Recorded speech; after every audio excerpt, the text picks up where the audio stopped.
上回讲谈到，光禄大夫夏侯胜根据《洪范传》，通过连阴不雨的异常天气，预言有人要篡位造反。一番话说的霍光、张安史又惊又佩。那么问题来了，《洪范传》是一部什么书呢？难道也是儒家经典吗？儒家什么时候掌握了这么厉害的预测能力呢？再有，连阴不雨而已，这不是很常见的天气现象吗？哪里就看出来反常了呢？要理解这些问题，我们还是需要借助《汉书》。《汉书·五行志》专门记载各种怪力乱神，说刘贺继位之后，天阴，昼夜不见日月，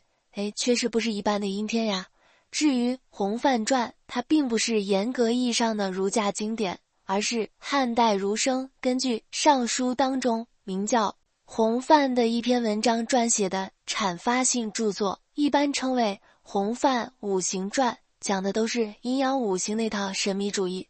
汉代的尚书传承是从秦博士浮生开始的，当时晁错还是一名政坛新人，受朝廷委派远赴济南，到浮生家里学习尚书。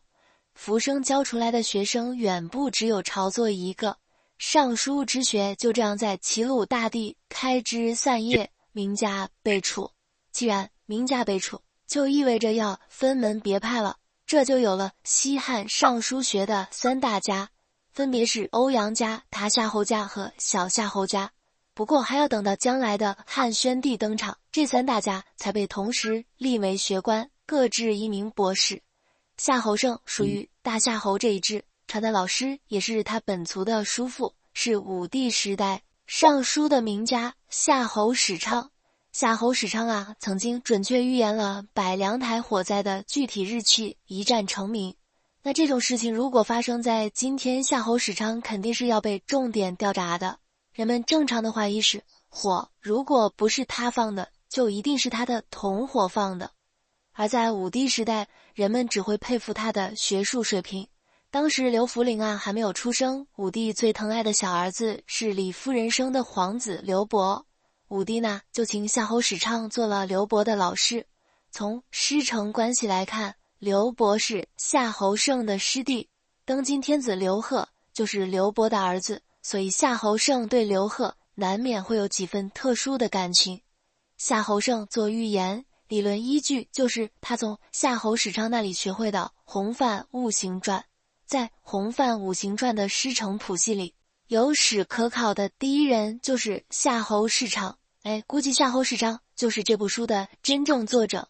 但这里需要解释一下，《洪范五行传》今天已经失传了，它的作者究竟是谁，主要有3种说法，并不存在定论。有说是浮生的，有说是刘向的，有说是夏侯史昌的，各有各的理据，这里呢就不做考辩了。洪范原本只是尚书当中的一篇，怎么读都读不出预测学来，但因为里边有朴素的五行观念，所以很适合叠床架屋做发挥。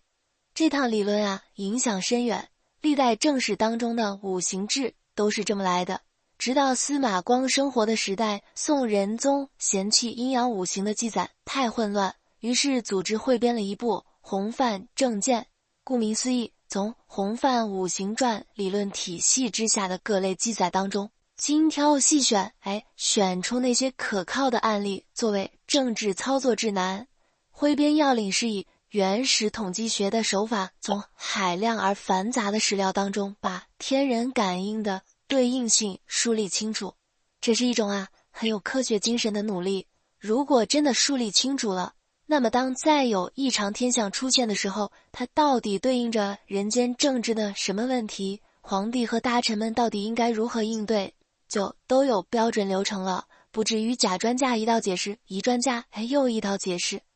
而在夏侯胜的时代，阴阳五行也好，天人感应也罢，在历史的尺度里来看，到底还是个很新鲜的事物，所以案例还不太多。而案例不太多，就意味着矛盾不太多。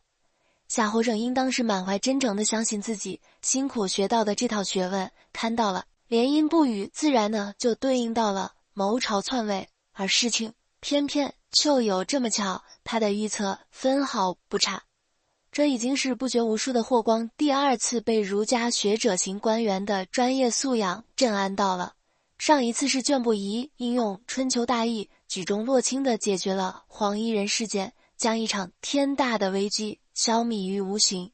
我们呀，不难想见，如果儒家学者只会满口仁义道德的话，不但霍光看不上，即便是年轻时代的武帝也一定看不上。话说回来，霍光从夏侯生那里问明了真相，知道了自己废立皇帝的密谋，并没有泄露出去，总算是心安了。事不宜迟，霍光和张安世当即采取行动，由田延年去通知丞相杨敞。这位杨敞虽然官居丞相，理论上是麦朝官员的首席，可以和内朝首席霍光分庭抗礼，但他之所以能做丞相，完全是霍光一手扶植上来的。杨敞啊，一直都是霍光的亲信，但这个人啊，不是一般程度的胆小怕事，也不知道霍光到底为什么喜欢他。早在上官桀父子谋反的时候，杨敞明明在第一时间得到消息，却不敢通知霍光，而是装病休假，把消息知会给谏大夫杜延年，让杜延年去讲投共。这时候田延年将霍光废立皇帝的计划告知杨敞，要杨敞配合，杨敞却再一次的诚惶诚恐，六神无主。《汉书》的记载特别的生动，说杨敞惊惧不知所言，汗出浃背，徒微微而已。这个是原文，意思是说杨敞是又惊又怕，以至于不会说话了，只是一个劲儿的出冷汗，发出微微的声音。古人有所谓必甚为诺，高声应承的时候说诺，而身份低微的人恭恭敬敬的应承身份高的人就要说唯。如果一味应承，没有一点主见，就是所谓唯唯诺诺。眼下废立大事，杨敞怕成这个样子，不敢多说几句话表明态度，只是一边唯唯一边出汗，显然并没有下定决心。杨敞的夫人在东厢房听到了两个人的交谈，跟田延年上厕所的时候，赶紧出来对杨敞说，这是国家大事，霍光计划已定，让九卿级别的大臣来通知你，是通知你，可不是找你来打商量的。你如果不积极响应，坚定表态的话，霍光第一个要杀的就是你呀。这真是一句话点醒梦中人啊。等田延年上完厕所回来，杨夫人也不避讳，两口子一起在田延年面前表忠心。总之，霍光需要杨敞怎么做，杨敞就一定不折不扣的怎么做。我们今天读这段历史可能不觉得有什么，但汉朝以后的古人，尤其是宋明理学兴起之后的古人，读这段历史感觉和我们截然不同。女人竟然可以走上前台和丈夫一道商定国家大事，这简直不可想象。宋朝学者周辉就有感叹说，汉人风俗淳厚，有太古之风啊。这里可以交代一句八卦，杨敞这位夫人是续弦，杨敞的前妻是司马迁的女儿。现在让我们看一下牌面，霍光内有上官太后，外有丞相杨敞。刘贺虽然做了皇帝，到底是个孤家寡人。当年6月，霍光召集各级官员在未央宫开会，当场发出了一记灵魂拷问：昌邑王昏庸无道，恐怕会危害社稷，我们应该怎么办呢？这句话的重点在于称谓。霍光对刘贺的称谓是昌邑王，那么仅从这个细节里边就可以知道，霍光已经不拿刘贺当皇帝了。群臣只要反应足够敏捷，当即就能看懂霍光的心思。